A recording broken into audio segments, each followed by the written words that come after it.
আসসালামু আলাইকুম ভিউয়ার্স। মেলায় গিয়ে আমরা কিছু কিনে না কিনে স্টলগুলো ঘুরে দেখতে কিন্তু ভালোই লাগে।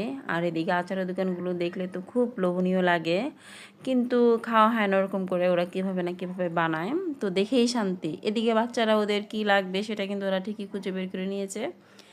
এগুলো খাওয়াটা অতটা হাইজেনিক না, তারপর ওরা খাবেই। এদিকে যে পপকর্নটা বিভিন্ন কালার দিয়ে করা, এটা খাওয়ার সাথে সাথে ওদের মুখটা রং হয়ে গেল। তো পুরো ডাইরেক্ট রংটা ওদের পেটের ভিতরে চলে গেল। কী আর করার, ওরা খাবেই। আবার একটু মশলার দোকানে গেলাম, দেখলাম মশলাগুলো এত সুন্দর করে সাজানো, দেখতে ভালোই লাগছিল। কাঁচের দোকানগুলো সেম, ঘুরে দেখতে ভালোই লাগে, কিনে আর না কিনে দেখতে তো আর মানা নেই। তো আমাদের কেনাকাটা অলরেডি কিছু হয়ে গিয়েছে, বাকি কিছু আছে। তো আমরা ভাবলাম কি খাবো, একটু কফি খেয়ে নিই। হালকা হালকা ঠান্ডাও লাগতেছিল, যেহেতু বেলাটা মানে শেষের দিকে, বিকেল হয়ে গিয়েছিল। তো আমরা কফি খাচ্ছি।